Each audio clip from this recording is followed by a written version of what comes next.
Eu vi que você falou que tem a pauta da educação e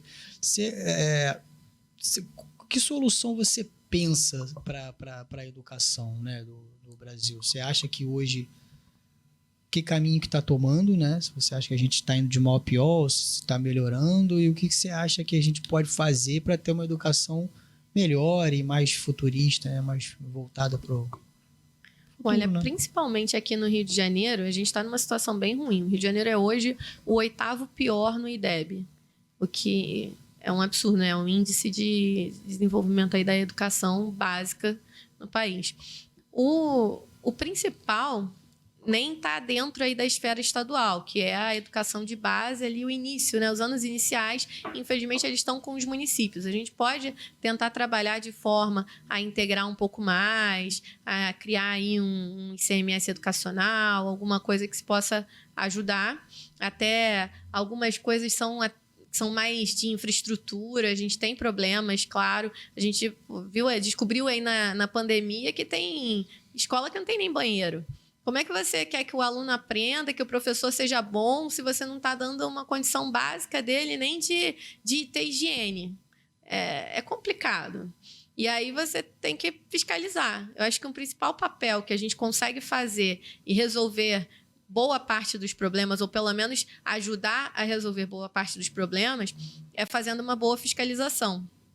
Primeiro porque quem está lá no executivo não necessariamente vai conseguir enxergar todos os problemas. Então, quem está aqui na ponta do legislativo tem que fiscalizar, independente de quem esteja no governo. Seja para bater porque o cara não está fazendo por má vontade política, seja para identificar e dizer assim, olha, você que está querendo mudar, se, por exemplo, Ganime eleito, eu não vou bater por bater, porque eu sei que ele está ali com vontade política de fazer as coisas, mas eu vou chegar ali e dizer, olha, eu identifiquei que nessa escola aqui tem esse problema aqui que é grave, será que a gente não consegue fazer alguma coisa para resolver? Então, minha ideia é pegar alguns projetos até de ex-candidatos do Novo ou de mandatários. Então, por exemplo, a Lívia Bonatti, ela tem o projeto Adote uma Escola, que seria pegar essas questões de lei de incentivo, né, de incentivo ao ICMS, e poder incluir que se possa direcionar também para escolas, para projetos educacionais. Que aí você tem ali cultura, esporte e educação. Então, isso já faria uma diferença grande. Tenho certeza de que muitas empresas iam ter interesse, inclusive para vocês aí que trabalham com contabilidade, já podem começar a prospectar essa ideia. Vamos. E um outro ponto que a gente tem uma mandatária em Minas, que é a Laura Serrano, que é deputada estadual já, e ela pegou as emendas parlamentares que ela teria direito lá na ALMG, que eu não sei, confesso que eu não sei como eles leem a sigla, que é a Assembleia Legislativa de Minas. A gente aqui fala ALERJ, lá ALMG, fica meio estranho. E ela pegou as emendas e precisava destinar de alguma forma. Ela falou, vou pegar uma forma técnica de fazer essa destinação. Então, ela pega o IDEB de um ano e do ano seguinte, vê quais foram as escolas que tiveram maior melhora percentual, não necessariamente absoluta, mas percentual, para dizer assim, olha, essas aqui vão receber as emendas.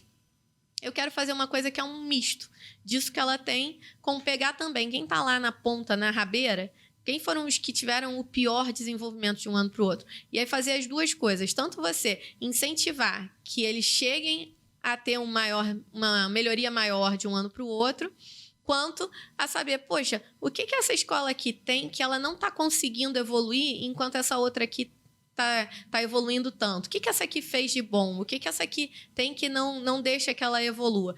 É claro que em alguns momentos vão ser problemas que a gente não vai conseguir resolver de uma tacada só. Uma escola que está ali numa zona de confronto é complicado de resolver. Aí você tem que trabalhar toda a questão de segurança, atuar em parceria aí com o executivo, entender exatamente como chegar lá. Inclusive, integrar um pouco o trabalho, porque muita coisa que a gente tem hoje, até para reduzir a violência, também está em melhorar as punições, melhorar as leis que são federais. Até por isso que a gente tem aí os nossos federais também esperando para serem eleitos diferentes, como o caso da Deviane, que esteve aqui na semana passada, né? E trabalhar junto, jogar junto para que a gente chegue lá, para que a gente consiga, ao mesmo tempo, tornar pior para quem infringe a lei e melhor para quem quer ter oportunidades. E aí a gente gerar um ambiente bom para que isso aconteça. Pô, tu tá falando aí, essa questão da lei do CMS, a gente tem até amigos aqui que lidam com essa lei, tem produtores culturais aqui, amigos nossos que trabalham diversos projetos com a lei do CMS e tal. E a gente vê que funciona, que é muito legal, que gera, independente do local que está sendo feito o evento, gera bastante para a localidade. Mas você foi falando aí de implantar na educação, nessa lei, tal, para resolver o problema nas escolas, mas parece que o problema vai ficando cada vez mais longe. A solução vai ficando cada vez mais longe, tratando de Rio de Janeiro, por exemplo. Uma escola que não desenvolveu a porcentagem que deveria no ano, a gente vai investigar. Qual foi a causa? Localidade, muito confronto, os alunos não conseguem ir para a escola, ou então, como a gente já viu diversas vezes, no meio da aula o aluno tem que se abaixar porque está rolando tiroteio na porta da escola. E aí já não é mais um problema só educacional, já entra outra esfera junto, parte de segurança. E aí talvez essa parte de segurança não está muito inclinada a resolver esse problema, porque a gente sabe que a corrupção às vezes rola um pouquinho solta lá fora. E aí parece que a solução vai ficando cada vez mais longe da gente chegar. E aí eu fico imaginando, cara, é tudo tão, entre aspas, fácil de resolver quando a gente está aqui falando na ideia, mas a gente ao mesmo tempo olha a realidade atual e parece que não é tão fácil assim, que o jogo é complicado. O jogo é complicado. Mas tem problema difícil e tem problema fácil. Tem problema que é, por exemplo, a escola não tem luz, a escola não tem água, a escola às vezes não tem luz porque ela divide... No início do mandato do Ganim chegou pra gente uma demanda, que era inclusive uma FATEC, não é da nossa alçada ali na esfera federal, seria até mais para a esfera que eu estou me propondo a entrar agora. Era uma FATEC que estava fechada porque não tinha luz nas salas de aula. Eles têm laboratórios, eles têm tudo, estava tudo pronto, mas não tinha como ter aula porque não tinha luz no espaço. Aí a gente foi investigar o que estava acontecendo. Bom, é uma FATEC num terreno que agora eu não me recordo se era do município ou do estado, mas que era dividido com um CIEP. E aí tinha um relógio de luz que era único para o CIEP e para a FATEC. E aí ficava caindo a luz o tempo inteiro, porque era um relógio só para duas entidades completamente diferentes e com usos completamente diferentes. E aí, poxa, como é que a gente resolve isso? Aí fomos até a Light. Poxa, Light, o que vocês podem fazer para fornecer aqui um trabalho melhor, né? Um serviço melhor. Eles falaram, olha, o problema é que esse relógio está servindo para as duas instituições e de um jeito mal feito, né? Mal instalado, etc. Aí ele falou, tá, mas enquanto eu tiver um terreno só, eu não posso instalar outro relógio. Aí a gente volta lá no PTU, município. né? PTU, Aí o terreno era do município. Mas fomos até o município. Olha, a gente teve essa resposta aqui da Light, que enquanto o terreno for um só, a gente não consegue resolver. Aí o município foi e falou assim, olha, eu consigo... Aí, o que a Light precisa para isso? Ela precisa que tenha um muro e que o município considere 2 terrenos diferentes. Aí voltamos lá. O município precisava considerar 2 terrenos diferentes, precisava ter um muro. Aí eles disseram, olha, a Light queria que fosse um muro de concreto. Aí eles disseram assim, olha, muro de concreto é caro, a gente não tem o material, a gente não vai conseguir fazer na Secretaria de Obras do município. Pode ser um muro de grade, porque a gente já tem aqui uma grade que poderia ser usada. Aí voltando até a Light. E aí, tudo bom? Pode ser um muro de grade, separando os 2 lados e tal.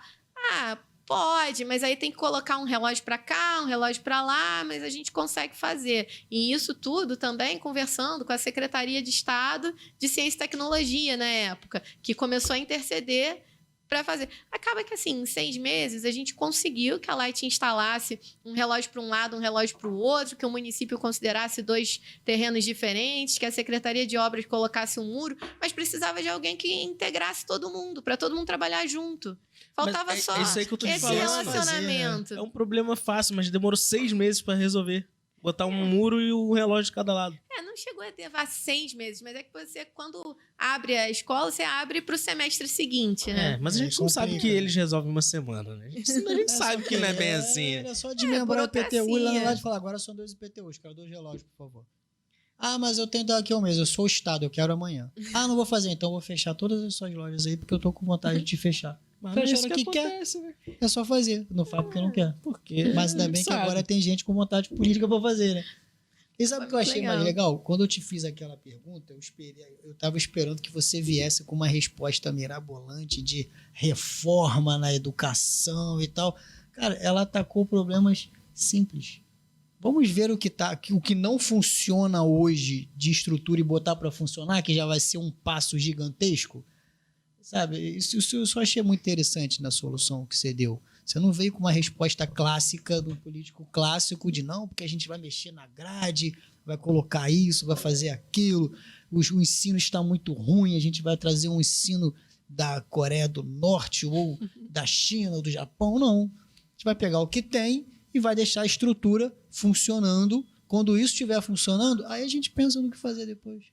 E tem coisas que também estão ali na esfera federal, não seria tanto Não é por tão mais fácil que mexer, né? Exatamente. Tem coisa que você tem que ver com MEC, base curricular e etc. Claro que a gente espera que a escola mude muito, né? Eu, particularmente, como professora, eu gostaria de uma escola que funcionasse por projetos, que não funcionasse por caixinhas, porque na vida real você não tem matemática, português, geografia e história. Você tem tudo ali interagindo ao mesmo tempo. Né? Você tem uma coisa acontecendo, você precisa fazer uma conta, entender qual é o problema e saber o que interpretar o que estão dizendo. E tudo isso está junto num lugar só. Eu cheguei a ter experiência, eu fui aluna bolsista de colégio particular, e no meu colégio teve um momento em que a professora de matemática ela percebeu que os alunos não conseguiam resolver os problemas de matemática porque eles não estavam interpretando qual era a pergunta. Interpretação de texto, e aí né? ela conversou com a professora de português e a professora de português passou a pegar os problemas de matemática e usar como textos para interpretação de texto na aula de português. Uma solução simples, mas assim, que foi feita por 2 professoras que interagiram entre elas e definiram que iam fazer esse tipo de trabalho. Seria muito legal se isso fosse uma metodologia da escola como um todo, que fosse uma metodologia oferecida, né, seja na escola pública, seja na escola particular, né, metodologia que fosse diferente. E não é a realidade. A gente tem ações pontuais que dão certo, que funcionam, mas nem sempre elas são transformadas em uma política pública. E a gente vê que a população também tem espaço para resolver problema. Não precisou falar assim, vamos mandar para o Estado aqui essa nossa proposta, onde eu, como professora de português, vou pegar tuas questões de matemática para botar na minha aula. Não, cara, se a gente tá na nossa alçada resolver, vem cá, vamos nós dois resolver aqui. A situação acabou. Teve a liberdade de resolver. Isso é muito legal. Escola privada, né? Essa é uma questão complexa, né, Jota? Se a escola pública pelo menos tivesse uma margem de manobra, de operação, de como trabalhar ali dentro de um macro, né? Isso aqui é o macro, e aí você prepara aí as suas caixas, mistura o que você quiser misturar, mas eu quero esse resultado. Mas não é bem assim, né? É assim que você tem que fazer e acabou.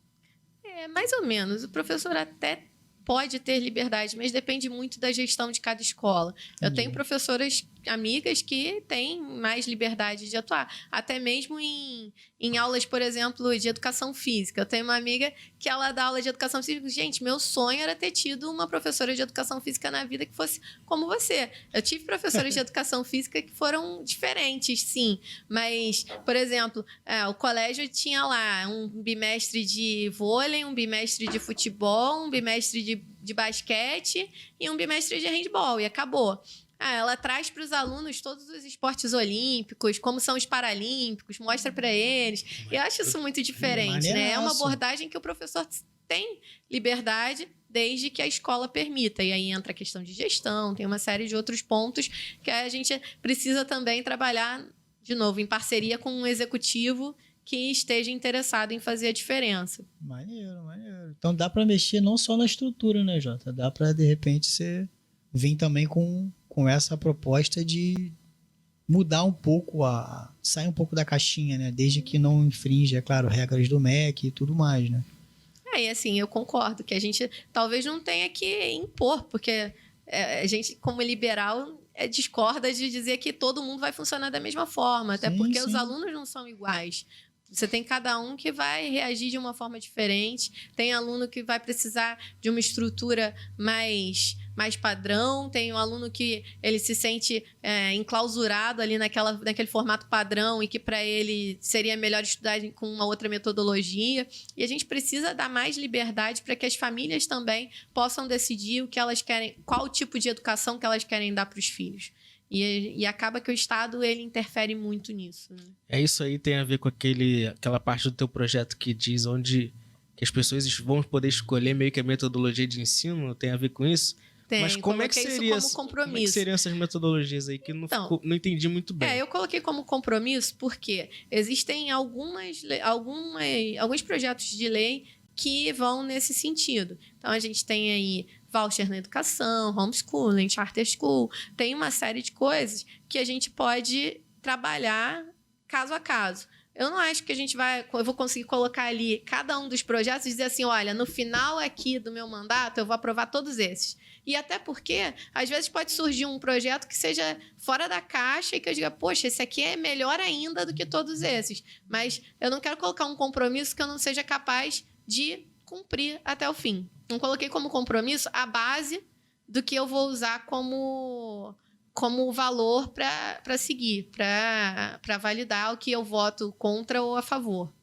Achei que era melhor deixar mais aberto, mas justamente alguns que eu penso assim são questão de permitir o uso de voucher para que os pais possam escolher onde eles querem colocar os filhos, seja porque não tem vaga, seja porque tem vaga, mas não é na escola que é perto ou do trabalho ou da casa ou de onde eles querem, ou simplesmente porque a metodologia daquela escola representa mais os valores daquela família do que de outros. Maneiro. Porque a gente isso sabe, já é revolucionário, hein? Não, a gente sabe que existem colégios, falando da esfera do Rio de Janeiro, Estado, existem colégios estaduais e estaduais.